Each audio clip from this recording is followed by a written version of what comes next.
What is up, guys? It's the Sound Alchemist, and I'm here with Gershwan. And once again, we're back at it, answering questions from you guys in another episode of For the Greater. This is a video series where we answer the questions left by you, the viewer. If you have a question for us, comment down below with a question in front of your question, because we get to those questions first. That's right. I was about to summon my, was it Dragon Zord? Yeah, that's what it looked like. And then you'd go to every single Comic-Con that has ever existed, because that's what that guy does now. What's his name? Jason David Frank or something like that? Probably. Comic-Con guy. And this question, you got it? Oh, I have it, right? I was waiting for you. Okay. This question comes from Damian Henderson. What would... Since Adeptus Astartes can be upgraded to Primaris, can a Chaos Space Marine be converted as well and essentially saved? The answer is no. Once the Chaos Space Marine has been corrupted by his god or gods, because he could be Chaos Undivided, the Primaris Geneseed that gets implanted into his body would probably just get corrupted, just like he would. Yeah. It sounds maybe plausible, because in order to become a Primaris, you have to die. And, like, if you die, then doesn't Chaos take your soul? But you don't just come back with, like, your soul being cleansed. Like, that's not how it works. Right, exactly, yeah. And also, there is no reason to get Primaris Geneseed. The fact that you are turning into a Chaos Space Marine already gives you higher everything. Buffs, yeah. And that was always a thing, like, when I was thinking about, like, so why are Chaos Space Marines weaker than regular Marines? They should have all these buffs and boons, but I feel like they lose more than, the regular Marines do. Yeah. If anything, Primaris should be putting regular Marines to Chaos level, but now I feel like they're above them. I don't know, maybe that's just me. Yeah, I mean, tabletop-wise, I think so, but that's just because they want to sell models. Yeah. Lore-wise, because I remember the Eisenhorn book did say how, like, I think it was in Emperor's Children, one Space Marine was, like, powerful enough to destroy an entire regiment that followed Eisenhorn to some planet. So just to show you that, like, one Chaos Space Marine is that powerful. But that's lore compared to tabletop. It's a little different. Because if you do have a freaking Chaos Space Marine go against the whole regiment, the dice gods are not in your favor. Yeah. The way they describe it is really cool. It's like to the point where even staring at this Chaos Space Marine caused a normal person to just go insane. That's crazy. Could you imagine trying to fight something that if you look at it, you go insane? Yeah, that's crazy. That's a good D&D monster right there. Next question. This one's from Nico Tugas. What new 40K models would you guys like to see from GW this year, outside of updating models that already exist? WAAAGH. He doesn't have a model. Right. He technically doesn't exist anymore. Right. Well, I mean, he exists in the lore, he just doesn't exist in the codex. Right. I want to see something new for the Tau. I feel like they were already struggling in this edition. They gave him a bone by giving everybody, like, free Overwatch. But, like, with the FAQs and the point values going up, it's like they basically made drones unplayable unless you take them with, like, other squads. But if you're playing just a standalone unit of drones, it's like the price, the points went up, like, almost like double or something like that. So if they're making drones unplayable, like, they should replace it with something else. Yeah. Something AI is centered, in my opinion. That'd be cool. Like a mech suit that fights for itself or something? Yeah, we got lore all the way back in 5th edition from, like, a void suit. Like a battle suit that's a lot smaller that the Tau would use to board, like, Space Hulks and stuff like that. I always wanted a model for that, but we never got one, so maybe that. Basically a Space Marine. Essentially, like Terminator armor, but for a Fire Warrior. That'd be cool. Next question comes from Revenant 666. Does Sanguinius sparkle in the sun? Yes. I think that's why in the new Batman movie, it takes place at night, because if Bruce Wayne was in the sun, he'd sparkle too. Because he's a Batman. It's the same actor from Twilight. Yeah. Oh, yeah. Did you see his performance in that one... The Lighthouse? Yeah. Really good. Yeah, phenomenal. That guy always surprised me. It's like, you get this like bad taste from like the Twilight movies, but then you see him in other work, and he's like, whoa, like this guy's actually good. I forgot he was in Harry Potter. Mm-hmm. Yeah. That one movie with Tom Holland that came out on Netflix. Oh yeah, it's the Something Evil. Yeah. Yeah, that one's really good. He played like a preacher in that, and he was pretty good in that. It didn't even sound like him or look like, No. like nothing about him looked like what he's played before. That's how you know he's a good actor, because he blends into those roles seamlessly. Exactly. Who would he be good playing as in the 40K universe, you think? I was gonna say Conrad Kurz, but maybe he could do a good Kurz. If he does a good Batman. Yeah. Yeah. We'll have to see. Mm-hmm. Yeah. Ezra Swan. What in 40K would you personally remove from the lore? Maybe not making the Emperor seem so like uncaring and like, I'm gonna say it, stupid. Yeah. Because like he didn't tell the Primarchs of Chaos. It seemed like even though he has like knowledge of like prognostication and like future sight and stuff like that, he didn't really do anything to like prevent what currently is happening. That's true. He could have been better with Angron. He could have told Magnus, hey, you know, don't bust in here because I'm working on something, instead of just keeping the Webway project a secret. The only thing that kind of like holds me back from really disliking that whole aspect of the Emperor is the whole Tony Stark during the end game, where like they had to do it that way in order for it to work. So they couldn't tell anybody that like, hey, because who messed it up? Who messed up trying to grab the glove? Star-Lord. Star-Lord messed up. So I wonder if even that was part of the knowledge of that's how things were going to go. Because if that's the case, then yeah. Yeah, because Benedict Cumberbatch, he knew.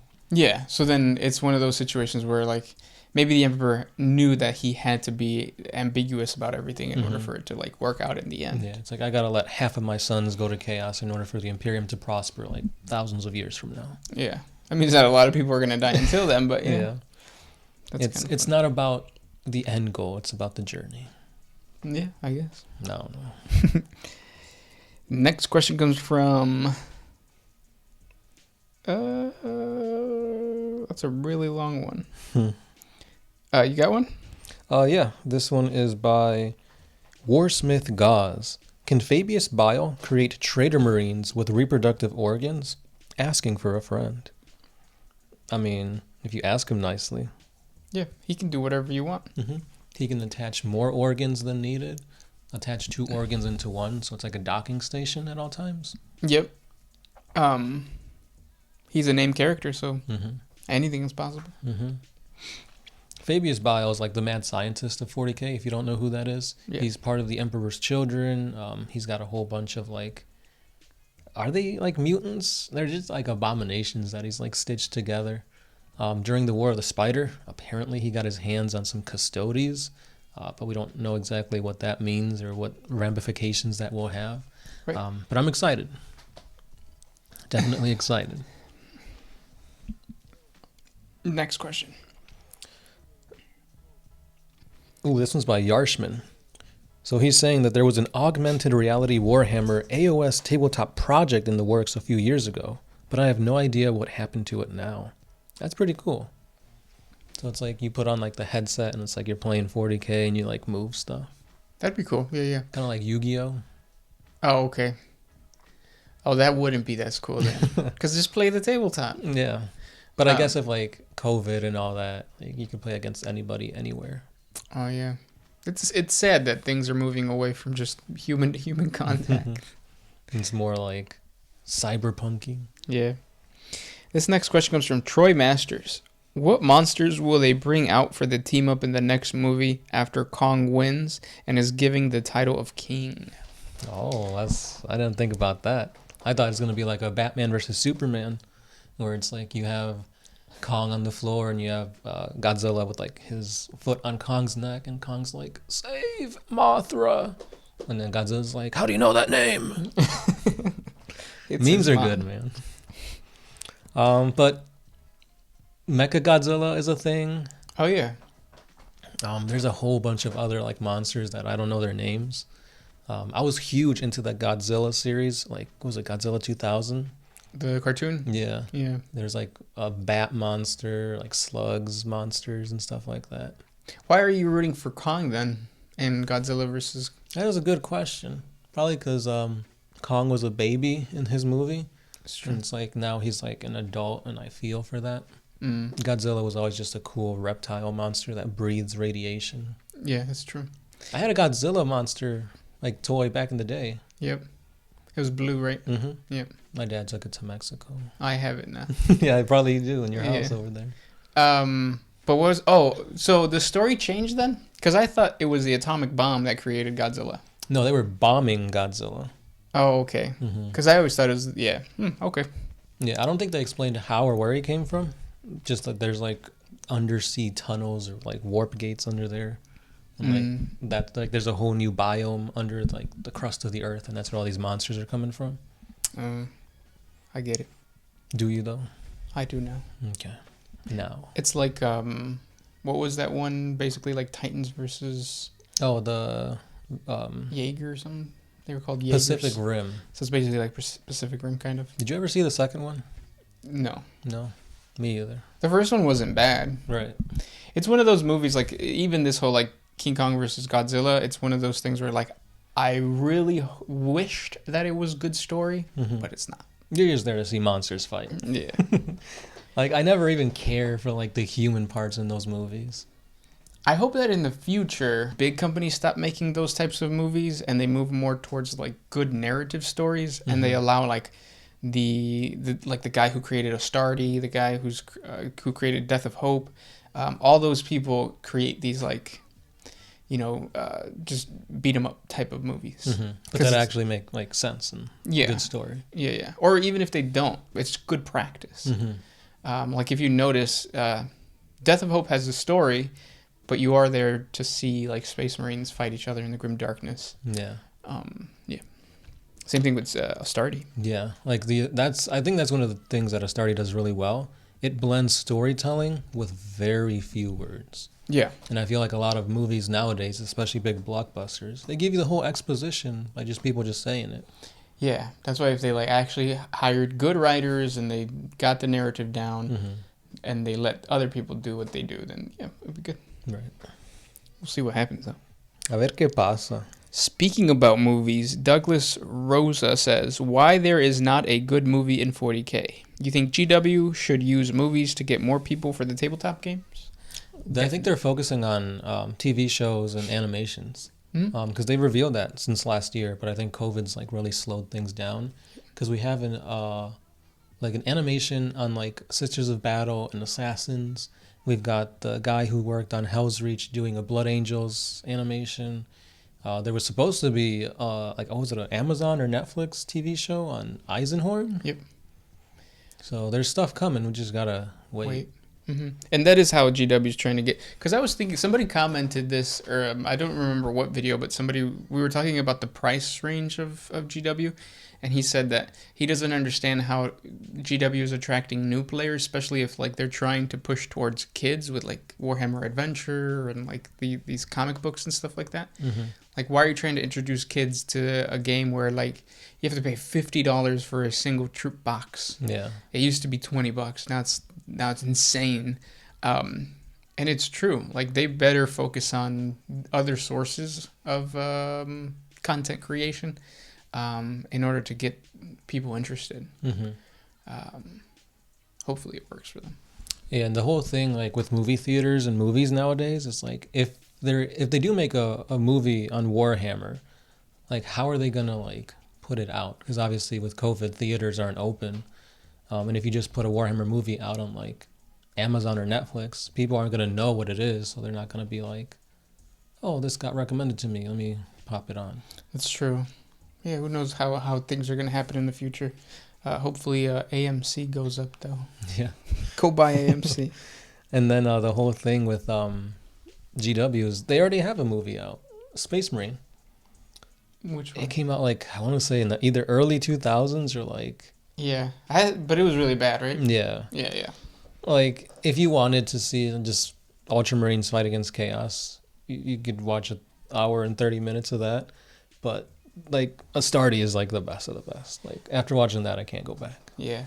I do feel that GW has grown as a company, though. They went from causing so much drama with, like, I think it was mini wargaming and Oh yeah. the war table or something like that. Table war or something. Hammer, anvil, something. But yeah, they made so much, like, they were attacking them and stuff like that. And now they're so pro, like, content creators, which is cool. So long as you're not doing anything dumb. Right. But I guess, like, that didn't happen until, like, 8th edition, where, like, I think the whole structure of GW switched. Yep, to be more, like, community-based and, like, it's not just the product. Right. And they're trying to protect the product, yeah. This next question comes from Conan Holmes. If the Tyranids are from another galaxy, what happened to the one they came from? Did they run/retreat from a war, or did they take it over completely? It's completely up to you what theory you want to go towards. My bet is that they just consumed the galaxy, and they're moving on from galaxy to galaxy. Yep, just eating whatever galaxy they came from. There's just, like, husks of planets, rocks. Yeah, they're just the apex predators of the universe. And if the theory is true that they were a weapon by the old ones... Yep. It's like maybe that's their way of cleansing a galaxy of all life and starting over. Yeah. Yep, because that's my theory of, like, a clean slate. They send them in to destroy all of the warrior races that the old ones created, and the old ones can come back when the warp has been calmed down. Right. Or it could be that, like, it's an alien, like, what's the Prometheus type of scenario, where they created this weapon, which was the Tyranids. It got out of control. It killed them, and then... Now it's just going out of control in the galaxy. Killing galaxy per galaxy, yeah. So, we'll see. A ver qué pasa. Next question. Oh, this one is by Damian Henderson. Is there, like, a description or an actual picture of what the Necron tier looked like before they became metal skeleton Necrons? Yep. I think there's one, right? Yeah, descriptions exist in the Necron Codex, and there's fan art of them. They basically look like Necrons with flesh. Yeah. So they're really tall. What's it called? Gauntly looking? Is that the right word? The way I pictured them is the aircast Tau, just gray. Exactly. Yep. And noses. They have noses. Right. Yeah. No slits. No slits. Next question. This one is by Damian Henderson again. Can the soul of an Eldar in a soul stone be transferred to an infant or an adult Eldar? No. Because, like, the soul stone is literally that person's soul, and you can't just, like, put a soul inside another person. Yeah, think of it as, like, it can move through computers. Like, if Wraithbone was computer technology, it can. Like, you can, let's say in the super future, you can download your thoughts into a computer. It's not like that computer can then just take a human and then download that information into the brain of the human, because they're not compatible. Right. So, like, that's pretty much what the Infinity Circuit is. Right. It's just a giant, massive computer. So are Wraith Knights. So in the future, if we can download our minds into a computer program, it won't be like we stay within the program. We can actually control robots. Which are the Wraith Knights, Wraith Lords. Yeah, that'd be kind of cool if that does happen in our future. Yeah, so, like, our souls don't get consumed by God. We can keep going. Do we even have souls? Because that's never been a measurable thing. That's true. But that's a completely different story. Next question. I have one from John Lavery. Would it be possible for an emperor to possess an orc war boss to try and control the orc en masse from within? Because he's like a powerful psyker and he tries to control them. No, I don't think so, because the aggression of the WAAAGH energy will probably get disrupted. You have to remember that the orcs have a slightly different... They're psychically powerful in a different way. It's kind of in their DNA. So I think the orc body would probably sense that it's being controlled, and the WAAAGH energy that it's pushing out would be replaced by the energy of the emperor. and I don't think that would be able to control the orc. Right. Or the orc would get tested. Another, like, one of his knobs would attack him, dethrone him. Yeah, they'd sense that the orc is different, and obviously if it's not normal, they're going to kill it. Yep. Which is why gene stealer orcs are so difficult to find. Mm-hmm. Orcs can sense when, things aren't right. Right. It's like, dang, Dave Orc. Like, what happened at home? Like, you're not you today. Yeah. Like, when they do an intervention. Yeah. You haven't been hitting Gretchens anymore. Yeah. Is there something wrong? This orc squig I got you hasn't been fed in 3 days. Like, what's going on? Get out of bed, man. And those were the questions for today. If you guys have more questions for us, comment down below. Thank you guys so much for listening this long. Mm-hmm. And yeah. We'll see you in the next For the Greater WAAAGH. This has been The Sound Alchemist. Kirsch 1. And we are out.